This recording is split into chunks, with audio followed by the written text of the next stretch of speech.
So, Harley-Davidson M8 Softails, rear suspension issues. Let's get into it. Catch you inside. Revelator Alpha.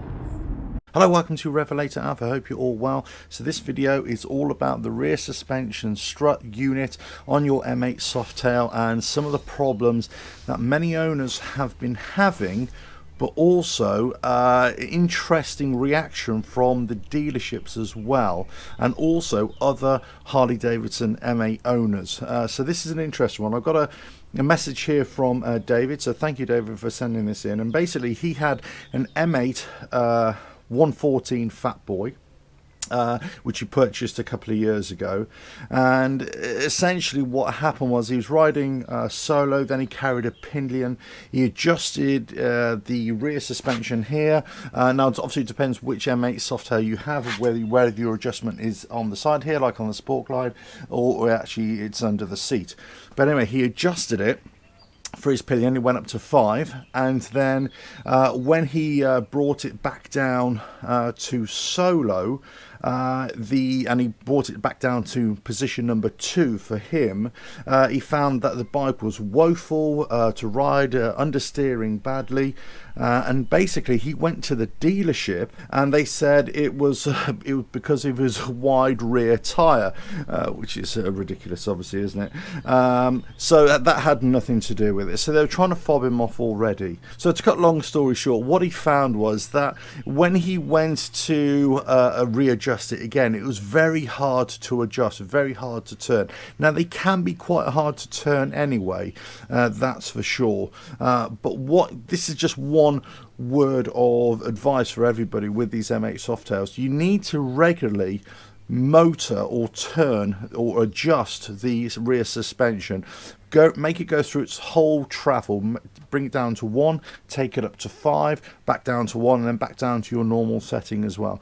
Do that on a regular basis. I want to say at least once a month or once every 6 weeks or so, and that makes sure that it's still working. Okay, so one of the issues that he had, and this is what I found afterwards, is that it seized, the whole mechanism seized. And this is what he basically said after their initial advice, or they're basically trying to blame him or the rear tyre, that he tried carrying on with this rear suspension setting, but he found there's excessive wear on the front tyres, and front and rear tyres, and after 6,000 kilometers the tyres were completely spent. So then he wanted to go for another ride with his partner, and he said he found it really difficult to turn. And when he started to turn it, he noticed that there wasn't any movement on the rear shock, that it completely seized. So he took the bike to the dealership. They were surprised, as they said they'd never seen this before. Now, I'm sorry, but that is absolute nonsense, because this is a well-known issue with these rear suspension units. They can seize. There has been play in them. There has been leakages in them as well. So to say that they've never known this before, never seen this before, I'm sorry, I find that hard to believe. But, you know, we'll carry on. He goes on to say that I first bought my bike in because of the handling issues. They, the dealer, were well aware of the problem and had already changed multiple rear suspension units under warranty. So that's just a blatant lie. He even found out afterwards that they'd been lying to him. So, okay. So at this stage, he'd had to fight his corner. He found out they'd been lying to him, but they did change the rear suspension unit. They put a new one in. Right.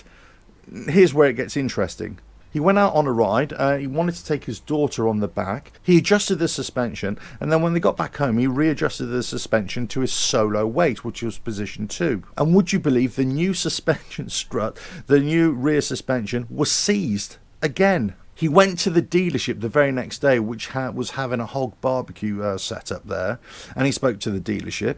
And he basically said, look, you've got a serious problem with these bikes if these rear suspension units are seizing, and maybe even a lot of riders don't even know they're seizing because they only ever ride solo, and they're never making those random adjustments. The dealership principal told him, or the manager told him, actually, it's not anybody else, it's just you. So again, he tried to blame the rider for faulty parts or failing parts.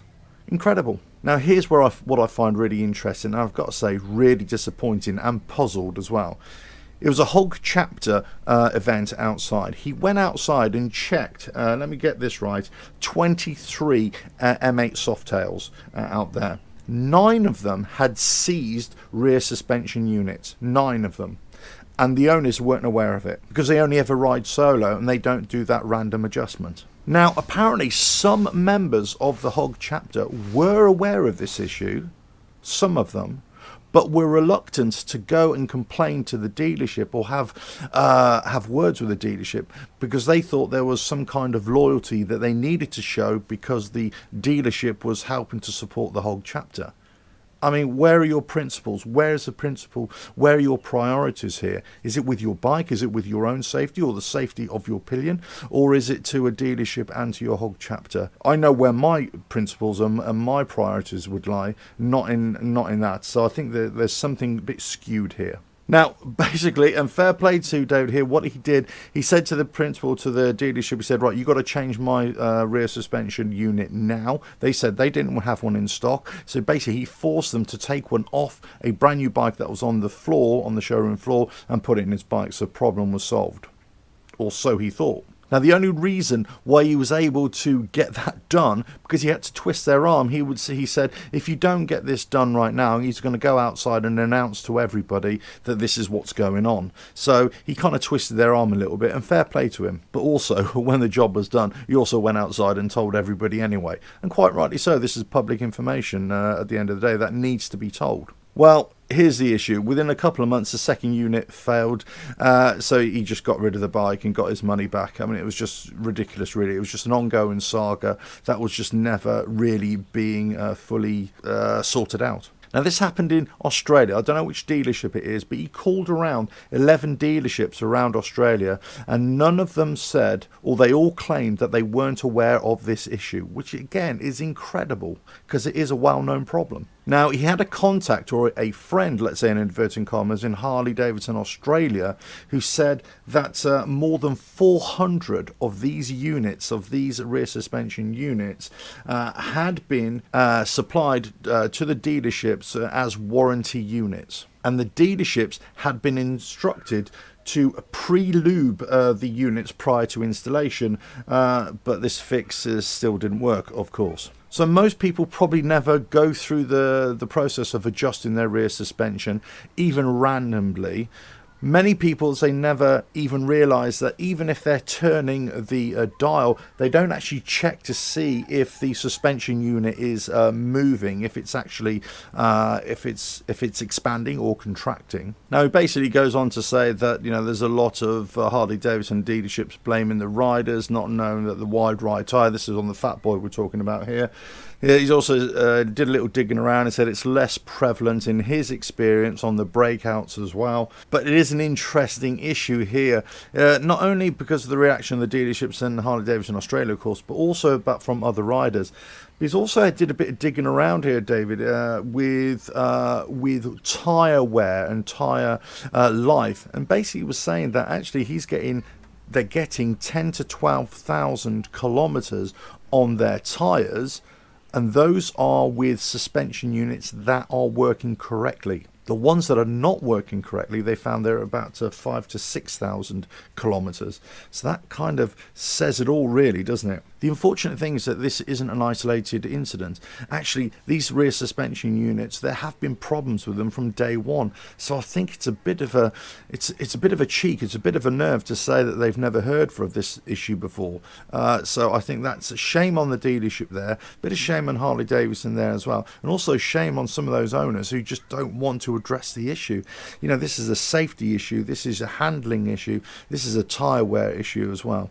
So anyway, so if you have problems with your suspension, or you think that the ride isn't quite right, or you're getting abnormal wear on your tyres, definitely check your suspension settings first of all. Make sure that you're adjusting the suspension and make sure that it does actually move up and down, or it does expand and contract, and make sure that you are getting a positive reaction from that suspension unit. If you're not, then definitely take it to the dealership and push for them to get it changed. And if your bike is under warranty, definitely get it changed. Now, there are alternatives on the market in the aftermarket world now, of course, so there's much more variety there for you. There are many more options for you as well. So either look for the aftermarket, or you can go back to the Harley Davidson. If you're out of warranty and you're going to have to pay for a unit anyway, my leaning is towards go for an aftermarket one. Don't go back to Harley Davidson. Go for an aftermarket one, and you should be sorted. Anyway, I hope you found that useful. Thanks to Dave for sending that in. That's really interesting story as well. And I hope you found that useful, and I hope it helps you out as well. Anyway, lots more videos coming. Check out the members area, Rev 2000, for all the tech videos as well. And well, catch you on the next video. Don't forget to subscribe, hit that bell, like and share, and check out the website revelatoralf.com. Bye now.